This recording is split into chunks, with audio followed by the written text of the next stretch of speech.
Baik, Dr. Indri, terima kasih. Selamat Hari Hepatitis Sedunia untuk semua yang menyaksikan webinar hari ini. Saya diminta untuk membicara tentang usaha bersama menciptakan generasi bebas hepatitis sejak lahir. Terima kasih untuk Kemenkes yang sudah mengundang saya. Kalau kita bayangkan seorang anak yang lahir dari seorang ibu, anak yang lucu, yang menghadapi dunia ini, dia mempunyai masa depan yang sangat gemilang untuk ke depan. Suatu saat dia bisa menjadi dokter Irsan, yang dokter spesialis yang berhasil, atau menjadi peneliti yang hebat seperti Prof. David, atau ia bisa menjadi arsitek yang luar biasa pada nantinya. Tetapi kita perlu tahu bahwa anak-anak ini ada musuh yang tidak terlihat, yang ukurannya kecil, seperti virus corona juga, tetapi dia berbahaya sekali. Yang bisa merenggut masa depan seorang anak untuk bisa berhasil nantinya. Ada musuh yang membuat seorang itu menjadi berurusan dengan rumah sakit berulang kali dan akhirnya tidak tertolong. Musuh itu namanya hepatitis B. Hepatitis B tadi sudah dijelaskan, dia menyerang hati, mengenai banyak orang seperti sudah dijelaskan tadi oleh pembicara sebelumnya, Prof. David dan Ibu Windra, dan juga menyebabkan kematian pada hampir 1 juta orang karena sirosis hati dan kanker hati. Dan ini adalah perjalanan hepatitis B bila dia mengenai seorang anak. Di 10-20 tahun pertama, peradangannya itu hanya mengenai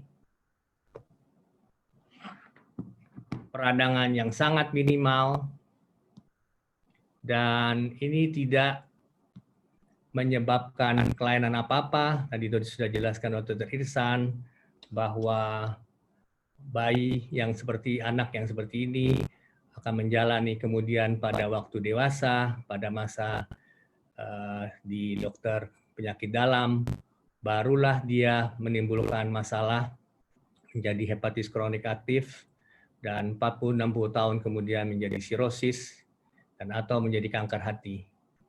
Sebagian kecil akan sembuh, tapi sangat sedikit sekali. Jadi kita sebutkan tadi bahwa sirosis hati bisa terjadi seperti ini. Tadi Dr. Irsan sudah menggambarkan juga terjadi sirosis hati, hipertensi porta, perutnya berisi air, matanya kuning, muntah darah, dan sebagainya. Ini adalah perjalanan akhir dari hepatitis B. Tetapi yang berbeda dari hepatitis C, pada hepatitis B ini seseorang itu tidak perlu sirosis untuk menjadi kanker hati. Pada contoh laporan kasus ini oleh Dr. Palmer Beasley, dilaporkan anak umur 7 tahun saja yang mendapatkan infeksi hepatitis B sejak lahir, dia terjadi kanker hati, hepatoma. Jadi apa yang perlu kita lakukan? Bagaimana kalau kita obati saja? Tadi Dr. Irsan sudah menerangkan juga bahwa ada syarat yang sulit untuk bisa diobati. SGPT atau ALT itu harus 1,5 sampai 2 kali di atas batas normal, dan ini harus menetap selama 6 bulan.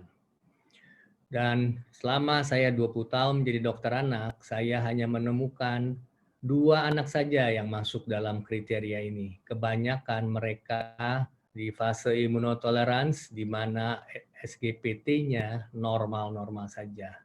Dalam keadaan demikian, tidak perlu diobati, dan kalaupun diobati, hasilnya tidak akan baik.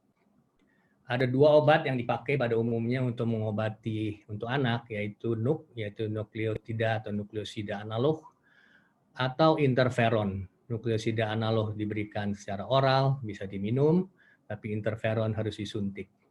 Apa yang diharapkan dari pengobatan? Kita mengharapkan HBsAg-nya dari positif akan menjadi negatif, HBV DNA-nya hilang, SGPT menjadi normal, tidak terjadi sirosis dan atau kanker hati. Ini beberapa contoh nukleosida analog, lamivudin, adefovir, entecavir, tenofovir, dan tetapi obat ini meskipun bisa diminum, kita tidak pernah bisa mengharapkan ABSAG-nya menjadi negatif. Dipakainya seumur hidup, nggak bisa di-stop sekali dipakai. Dan tetapi obat ini baiknya dia bisa menghambat perjalanan ke arah sirosis hati. Obat ini kalau dihitung akan jadi mahal sekali pada jangka panjangnya. Bagaimana kalau kita gunakan interferon saja, interferon alfa 2A? Nah, ini bisa digunakan buat anak usia 3 sampai 18 tahun. Dia disuntikkan tiap hari, tiap minggu kita suntik sampai 48 kali. Bayangkan seorang anak disuntik tiap minggu 48 kali. Dan obat ini mahal. Obat ini satu kali suntik bisa 1,5–2 juta. Dan ada efek samping yang lebih berat, yaitu dia membuat seperti flu, rasa seperti flu, dia menjadi demam ringan, sakit kepala, kadang-kadang menimbulkan depresi, anak tidak mau masuk sekolah, dan sebagainya. Hasilnya bagaimana? Ternyata hasilnya mengecewakan. Hasilnya hanya 10% saja yang bisa HbSAg positif jadi negatif. Untuk yang hasil antara yaitu HbEAg dari positif menjadi negatif kira-kira 40%. Jadi pengobatan untuk hepatitis B walaupun bisa diobati untuk mencegah sirosis tapi tidak bisa kita harapkan untuk bisa menghilangkan virusnya dengan angka yang baik. Ini angka yang 10% ini sangat jauh dari harapan kita semua.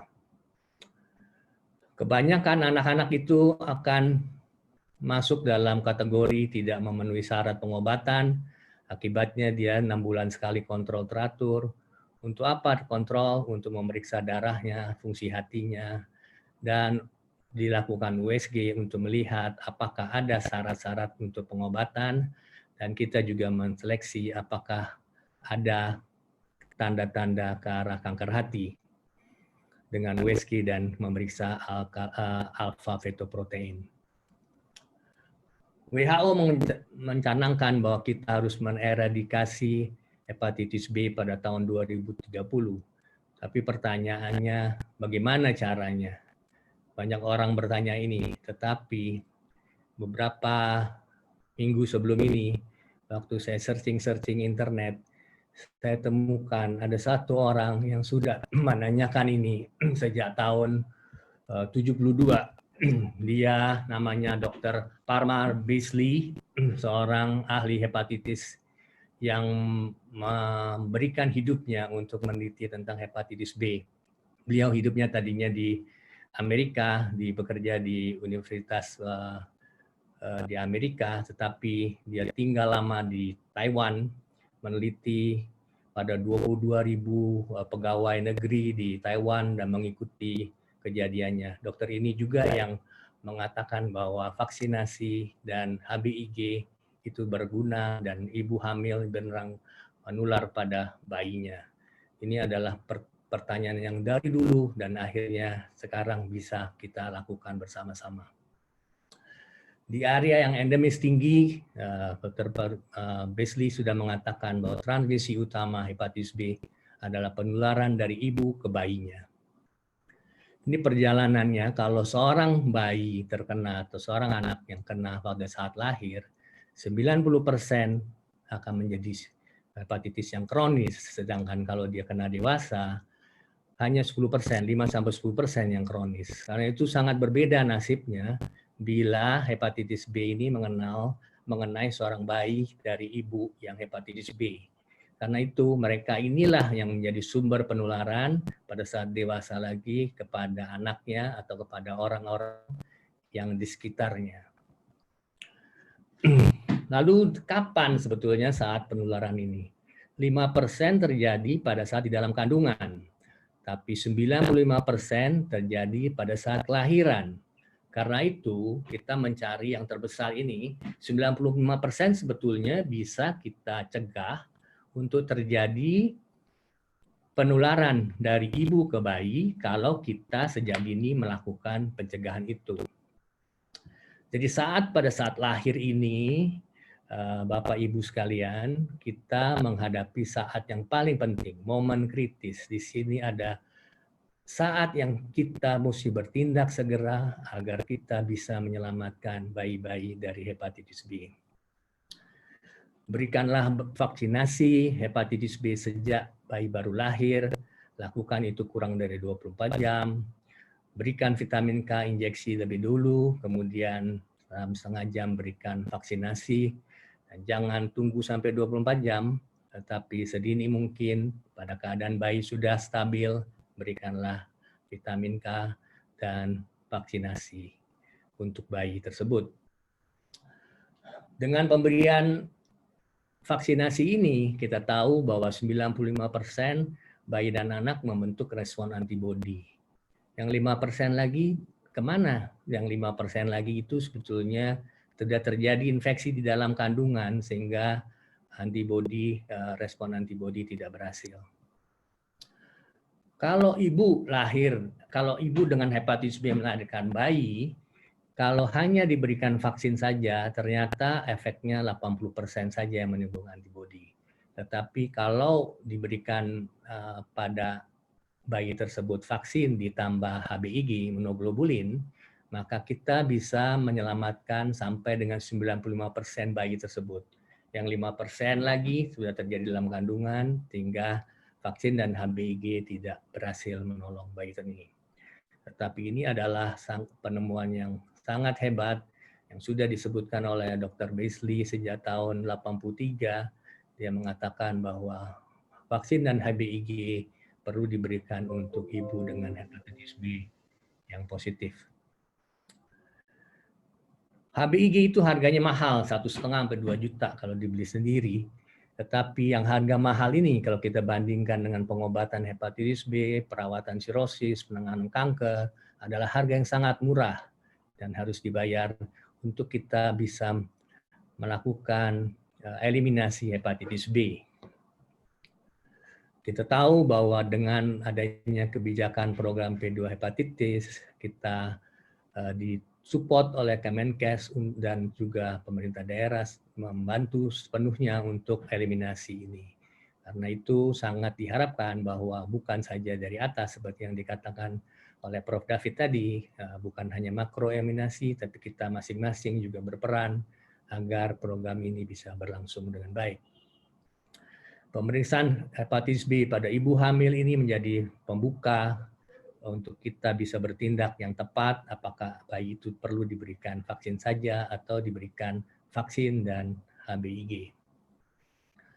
Kalau bayi lahir dari ibu yang HBsAg negatif, untuk bayi yang lebih dari 2.000 gram berikanlah itu pada saat lahir, tetapi bila beratnya kurang dari 2.000 gram, dan HBsAg negatif, kita bisa menunda pada usia 1 bulan atau pada saat pulang dari rumah sakit.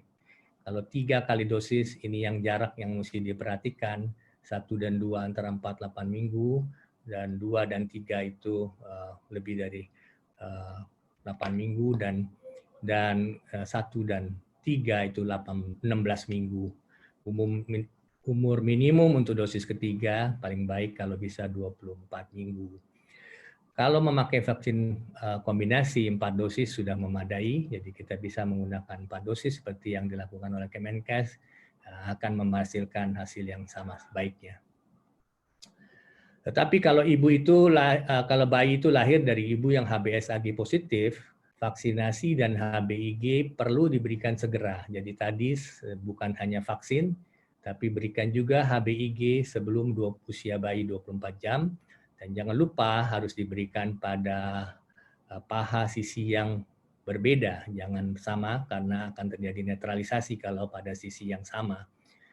Dengan demikian kita akan menolong bayi yang lahir dari ibu HBsAg positif ini. Dan bayi dengan yang lahir dari ibu HBsAg positif ini tidak hanya cukup diberikan vaksin dan HBIG, tetapi harus di follow up, harus dimonitor apakah dia terkena atau dia sudah kebal pada usia 9-12 bulan. Karena itu periksalah HBsAg dan anti-HBs pada usia 9-12 bulan. Bila HBsAg positif artinya bayinya terkena, Tapi kalau HBsAg negatif, ini yang kita harapkan, bayi tidak terkena hepatitis B, dan kita harapkan anti HBsnya terbentuk. Kalau tidak terbentuk, tidak ada hasil yang positif, maka bayi perlu diulang lagi. Bila HBsAg-nya negatif, perlu diulang vaksinasinya kembali. Jadi kita bisa menciptakan generasi bebas hepatitis B sejak lahir bila kita mau memberikan vaksin dan HBIG untuk bayi yang lahir dari ibu HBsAg positif, bila itu tidak terlambat dan dengan dosis pemberian yang tepat. Selain dari hepatitis B, kita punya musuh satu lagi yang disebut hepatitis A. Saya tidak bahas tentang hepatitis C kali ini karena hepatitis C itu sekarang dengan adanya perkembangan ilmu, pengobatannya sudah sangat baik, bahkan hampir 100% bisa sembuh dengan obat. Dan sampai saat ini belum ada vaksin untuk hepatitis C. Jadi untuk hepatitis A, jadi Dr. Irsan sudah katakan bahwa hepatitis A ini penularannya melalui fekal oral, jadi dari tinja yang orang yang sakit bisa termakan atau terminum dari minuman kepada orang yang rentan. Hepatitis A ini beban global dan Indonesia termasuk yang prevalensi anti-HIV-nya sedang, dan terjadi pergeseran usia terinfeksi makin baiknya suatu negara karena membaiknya higiene dan sanitasi, maka dia bisa menyebaran pada anaknya menurun karena anak-anak itu biasanya masih makan di rumah, masih diatur dengan tepat, tapi dia bisa masuk kepada remaja dan dewasa muda karena pergeseran ini, dan dewasa kita tahu makin rentan, makin banyak yang terkena pada usia ini. Karena itu tidak heran seperti Dr. Irsan katakan bahwa kita tiba-tiba mendengar bahwa kejadian luar biasa terjadi di mana-mana, kejadian luar biasa baik di SMP maupun di masyarakat, juga terjadi di pesantren, di Depok, di Pacitan, terus hampir di seluruh Indonesia kita dikagetkan oleh kejadian luar biasa hepatitis A ini. Karena mereka itu tidak kebal dari sejak dini, karena tidak terinfeksi sejak dini dan tidak divaksin, sehingga menyebabkan tiba-tiba mereka terkena hepatitis A secara bersama-sama. Pada anak di bawah 6 tahun, hanya 30% yang bergejala kalau dia terkena hepatitis A. Pada anak lebih besar, dia bisa bergejala sampai 70%. Mengapa demikian? Karena sebetulnya virus hepatitis A ini, walaupun dia masuk ke dalam sel-sel hati, tetapi virusnya sendiri tidak merusak. Yang merusak adalah respon imun tubuh kita yang berusaha untuk mengeluarkan virus ini. Akibatnya sel-sel hati diserang oleh respon imun kita untuk membunuh virus sebetulnya, tetapi dengan diserangnya sel-sel hati ini timbullah gejala-gejala, terjadi peningkatan SGOT-SGPT, terjadi peningkatan bilirubin, dan pada anak yang di atas 6 tahun ini 40% akan dirawat. Gejala ada yang baru bisa hilang 6 bulan, pada umumnya bisa hilang dalam kurang dari 1 bulan, tetapi pada beberapa kasus kecil bisa terjadi sampai 6 bulan. Apa saja gejalanya? Kalau saya ingat-ingat dulu, saya waktu di SD, umur kelas 4, kelas 5, saya suatu hari demam ringan, saya hilang nafsu makan, rasanya pengen muntah aja, dan yang terasa saya ingat sampai sekarang adalah saya lesu sekali, saya hilang energi level saya. Biasanya energi level saya 100%, saya kira waktu itu saya energi level tinggal 20%. Rasanya nggak ada tulangnya tubuh ini. Jadi pada saat demikian, lalu saya perhatikan setelah seminggu urin saya berwarna gelap seperti warna air teh. Dan kemudian saya lihat mata saya menjadi kuning. Dan papa saya yang dokter bilang saya kena hepatitis A pada saat itu. Ini adalah gejala-gejala kalau anak itu terkena hepatitis A, dan seperti Dr. Irsan bilang ini bisa sembuh sendiri, tetapi pada beberapa kasus kecil, sedikit kasus bisa terjadi relapse, jadi hepatitisnya kambuh. Tadinya SGOT, SGPT sudah turun, tiba-tiba dia naik lagi, lalu dia sembuh. Pada beberapa keadaan yang atipikal, yang nggak biasa, bisa terjadi kuning yang memanjang, bahkan 3 bulan, lebih dari 3 bulan, ada yang hampir sampai 6 bulan. Kadang-kadang hepatitis A juga bisa men-trigger, merangsang timbulnya hepatitis autoimun, dan yang paling kita takutkan, kurang dari 1% bisa menimbulkan gagal fungsi hati yang akut, yang disebut gagal hati fulminan. Dan ini yang kita paling takut kalau kita merawat hepatitis A, karena itu tetap waspada walaupun jarang, tapi kita perlu memperhatikan kemungkinan hepatitis A. Saya sudah melihat ada paling sedikit 2 kasus yang hepatitis fulminan pada anak yang terjadi dan sangat cepat menjadi memburuk dan tidak bisa ditolong. Jadi walaupun hepatitis A pada umumnya bisa sembuh sendiri, walaupun sebagian besar itu baik dengan sendirinya tanpa obat sekalipun, tapi ada sebagian kecil yang bisa terjadi tipikal yang kita perlu waspada. Dan selain dari itu, anak-anak yang di atas 6 tahun yang sudah sekolah, dia bisa mempengaruhi waktu untuk sekolahnya.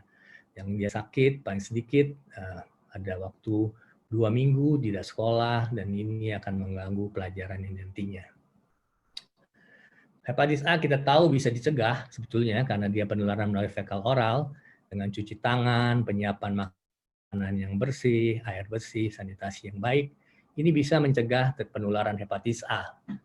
Tapi yang paling efektif adalah dengan memberikan vaksinasi. Vaksinasi hepatitis A itu bisa diberikan pada usia 2 tahun sampai 18 tahun, bahkan lebih tua, dan diberikan 2 dosis dengan jarak pemberian 6 sampai 12 bulan. 100% akan terbentuk antibodi, karena itu tidak perlu dicek apakah terjadi antibodi apa tidak.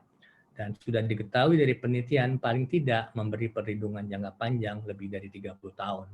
Jadi sampai saat ini pemberian vaksin hepatitis A belum perlu di-booster. Dan menariknya tadi bahwa kita lihat bahwa pada pemberian vaksinasi massal, ya pemberian Universal Mass Vaccination secara nasional pada tahun 99 di Israel, negara pertama yang memberikannya, terlihat bahwa dengan memberikan vaksinasi massal ini terjadi penurunan yang drastis sekali. Terjadi penurunan yang sangat hebat dalam waktu yang cepat, sudah terjadi, bisa dilihat hasilnya. Kita belum menjadikan hepatitis A sebagai program nasional, tapi saya harapkan suatu hari nanti kita bisa masuk dalam program ini juga, agar kita tidak tiba-tiba dikejutkan terjadi KLB, hepatitis A, dan kita bisa membuat anak-anak kita bebas dari hepatitis A, masuk sebagai generasi yang bebas hepatitis A dengan cara memberikan vaksinasi massal untuk seluruh anak Indonesia. Dalam keadaan wabah itu sudah ada penelitian bahwa ternyata dengan pemberian 1 dosis vaksin hepatitis A sudah bisa membuat penyebaran wabah itu, dan sudah terjadi kekebalan pada waktu 3-4 minggu saja setelah vaksinasi. Jadi untuk vaksinasi untuk mencegah wabah, untuk menghindari penyebaran wabah 1 kali saja cukup, tetapi bila kita ingin kekebalan jangka panjang perlu diberikan 2 kali. Lalu bagaimana kita lihat perhitungan untuk apakah pemberian vaksinasi ini lebih hemat atau tidak. Ternyata ada penelitian di Chulalongkorn Hospital di Thailand, dia membandingkan peneliti ini, Tepak Di dan kawan-kawan, membandingkan antara pemberian vaksin dengan apa yang terjadi kalau tidak diberikan vaksin. Pemberian vaksin itu kira-kira dihitung dengan kurs Januari 2020, itu kira-kira 712.000, 2 kali 2 dosis.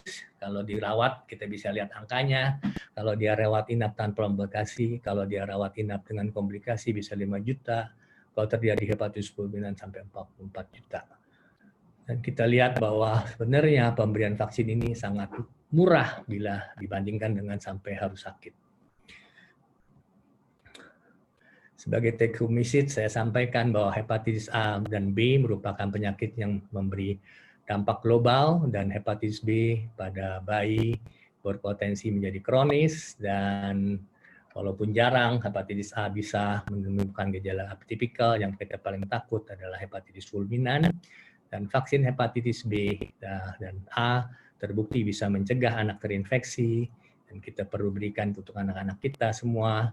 Dan pemberian vaksinasi hepatitis B dan HBIG diperlukan untuk bayi-bayi yang lahir dari ibu dengan hepatitis B, dan ini semua akan menyelamatkan bayi kita sehingga kita bisa menimbulkan generasi yang bebas hepatitis, dan bayi-bayi yang lahir dengan hepatitis B maupun tidak, suatu saat mendapatkan hasil yang gemilang, dia mempunyai masa depan yang baik, dan itu hanya akan terjadi kalau kita semua siap menolong mereka untuk bisa bebas dari hepatitis B. Dan dengan partisipasi Bapak Ibu semua di tempat masing-masing, kita akan harapkan dengan usaha bersama ini generasi yang bebas hepatitis sejak lahir. Dan dengan demikian Bapak Ibu sekalian adalah pahlawan yang sebenarnya untuk hepatitis B dan hepatitis A pada masa yang akan datang. Terima kasih atas perhatian Bapak Ibu.